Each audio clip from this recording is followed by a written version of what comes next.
La carte n'est pas le territoire. Bonjour à tous et bienvenue dans ce 15e épisode d'Electron Penseur.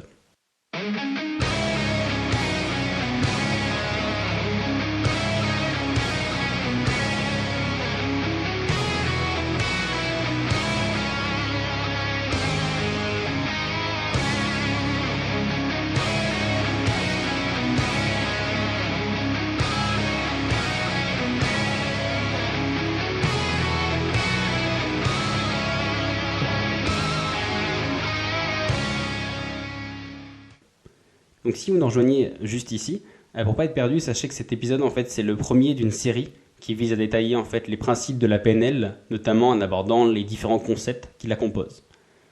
Donc voilà, donc comme vous l'avez entendu dans l'intro, donc ce premier épisode il est centré sur le concept, à savoir la carte n'est pas le territoire. Mais concrètement, qu'est-ce que ça veut dire ? Eh bien ça veut simplement dire que la vision, la représentation du monde que vous en avez, elle est personnelle et qu'elle n'est pas du tout la copie conforme de ce qui est vraiment. Et d'ailleurs, puisque l'aspect de base, c'est à savoir la carte n'est pas le territoire, il a un aspect très géographique, donc continuons sur cette voie géographique pour essayer de l'imager. Donc si vous n'avez jamais été en Amérique du Sud, quand on vous parle de l'Amazone, qui est accessoirement le plus grand fleuve du monde, la meilleure représentation que vous pouvez vous en faire, c'est un trait immense que vous voyez sur votre carte de géo, qui slalome comme ça au milieu de l'Amérique du Sud, voire même au mieux un grand fleuve boueux si vous avez déjà vu des images ou des reportages. Mais en fait finalement, voilà, ça c'est votre carte. Mais est-ce qu'elle est vraiment représentative du territoire ? Parce que vous n'arrivez pas à vous représenter l'étendue du débit colossal que c'est. Parce que l'Amazone, c'est juste accessoirement 209 000 mètres cubes par seconde. Donc vous allez me dire, oui, c'est beaucoup. C'est beaucoup ? Vous trouvez que c'est beaucoup ? C'est un doux euphémisme. Ça veut dire qu'à chaque seconde, on peut remplir 55 piscines olympiques. Vous vous rendez compte ? Ça fait déjà beaucoup.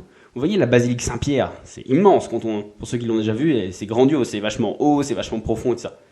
Imaginez la basilique Saint-Pierre, si on détournait l'Amazone pour la remplir, il lui faudrait 17 secondes pour la remplir. Donc vous voyez finalement, là où vous disiez oui, ça a l'air d'être un petit cours d'eau assez puissant, non en fait c'est colossal, c'est monstrueux, il est gigantesque. Et du coup vous vous rendez compte que la représentation que vous en avez faite, elle n'est pas représentative de la réalité vraiment. Toujours pour continuer, toujours en géo, prenez une carte. Allez-y, prenez une carte. Maintenant, sur votre carte, regardez le Groenland. Donc, selon votre carte, parce que voilà, même les cartes varient de l'une à l'autre. Donc, selon votre carte, on va dire par rapport au continent africain, il est soit à peu près de la même taille, soit un peu plus petit, soit voire même des fois 2 à 3 fois plus grand. Donc, vous allez vous dire quand même, le Groenland c'est grand. Hein. En réalité, si vous regardez maintenant sur une image satellite, vous allez vous rendre compte que le Groenland, il est 15 fois plus petit que l'Afrique. Donc du coup, vous allez me dire comment ça se fait que c'est autant déformé ? Et ça, c'est simplement du fait qu'une sphère, elle aime pas trop qu'on l'aplatisse. C'est juste à voir quand vous prenez une orange et que vous l'éclatez sur une table. Donc du coup, voilà, elle se déforme n'importe comment. Et là, c'est exactement pareil. En fait, quand vous prenez une sphère et que vous l'aplatissez sur une feuille, et du coup, vous avez un phénomène qui fait en fait que les pôles, donc de chaque côté en haut et en bas, ils vont être déformés. Donc ce qui rend justement plus les pays sont au nord ou plus ils sont au sud, plus on va dire ils ont tendance à être déformés.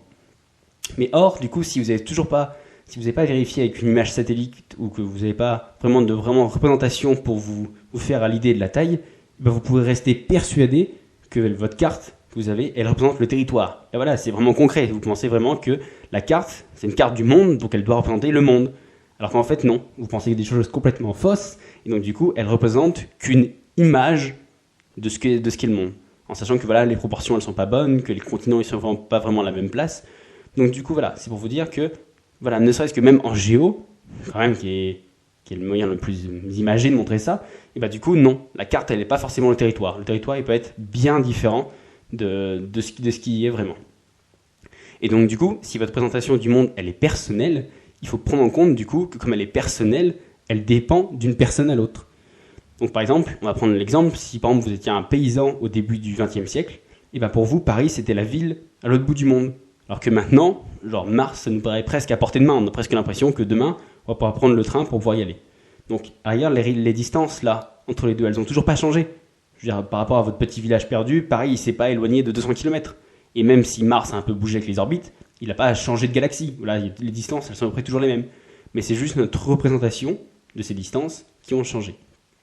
Mais à la rigueur, sans pousser le cas si loin, vous avez juste en fait à regarder, là vous devez sûrement avoir Je ne sais pas d'où vous m'écoutez, mais voilà, si vous m'écoutez en France, métropolitaine, je tiens à préciser, donc vous allez voir après pourquoi c'est important. Si vous regardez en France, vous allez voir qu'en fait sur votre globe, enfin pas sur votre globe justement, sur votre planisphère, la France et l'Europe, elles sont au milieu au milieu de la carte. Et en fait, du coup, cette même carte, elle est variable selon un pays à l'autre. Parce que vous allez me dire, pourquoi est-ce que l'Europe, elle sera au milieu? Donc on va dire oui, parce que quand ils ont fait des cartes, eh ben, c'était les Européens, donc du coup, ils l'ont mis au milieu. Ben, c'est exactement ça. Sauf que du coup, après, chaque petit pays, s'est dit, comme de toute façon c'est une sphère, et ben nous, on peut prendre la carte, enfin plus ou moins on peut l'aplatir comme on veut et prendre la partie qu'on veut. Et ben, c'est ce que chaque pays a fait.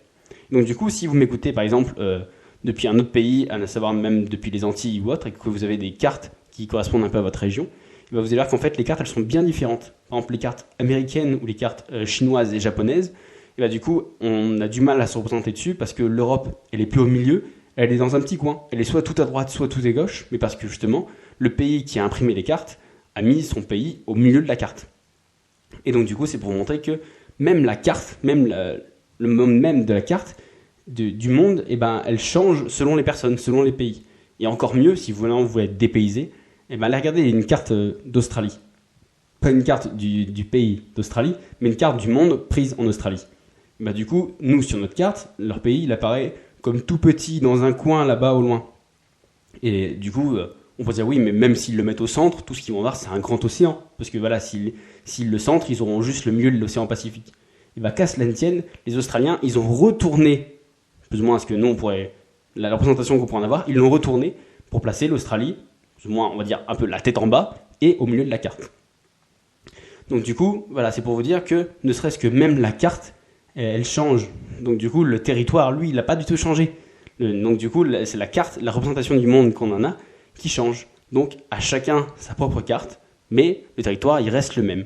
Et donc du coup, dites-vous bien pour cela, en fait, c'est un peu la conclusion de l'épisode, qu'en fait, prenez conscience, quand vous discutez avec quelqu'un et que vos avis divergent, que vous êtes en désaccord sur quelque chose, que vous parlez sûrement du même territoire. Par exemple, je sais pas, si on parle par exemple de foot ou autre, l'action, elle est telle qu'elle est. Genre le ballon, il est rentré dans les buts ou il n'est pas rentré dans les buts. La majorité des sujets sur lesquels les gens divergent, c'est des problèmes de physique. C'est quelque chose qui sont un peu vérifiables, c'est des faits.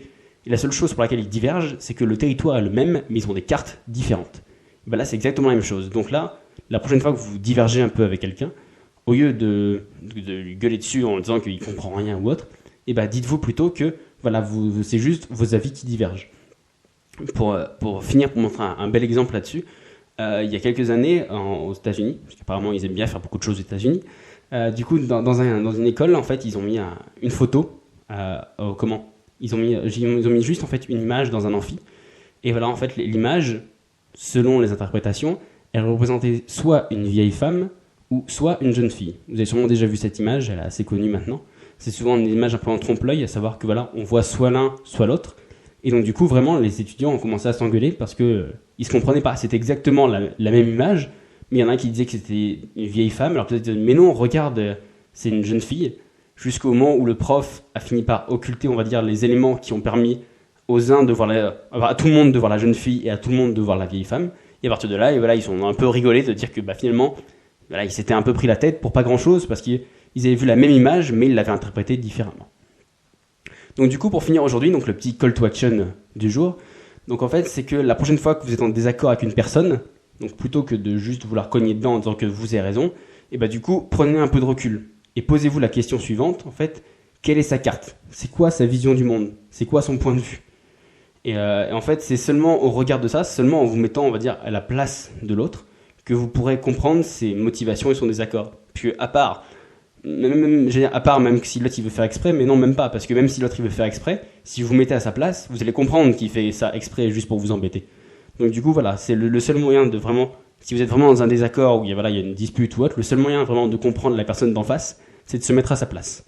Et voilà, c'est de vous dire que vous parlez sûrement tous les deux du même sujet. Si vous êtes en désaccord, c'est que vous parlez du même sujet, du même territoire, mais c'est juste que vous avez des cartes différentes. Donc à la guerre, il n'y a pas vraiment de valeur. Il n'y a pas vraiment quelqu'un qui a raison et l'autre qui a tort. C'est juste que voilà, vous avez deux cartes différentes d'un même territoire. Donc en ayant conscience, du coup, ça vous aidera, on va dire, à sortir des difficultés un peu pointues. Et donc du coup, voilà, c'est ce qui vous permettra d'avancer. Donc bah voilà, c'était tout pour ce petit épisode du coup sur ce premier petit concept. Et puis bah du coup, moi je vous dis à mercredi prochain pour un nouvel épisode. Ciao!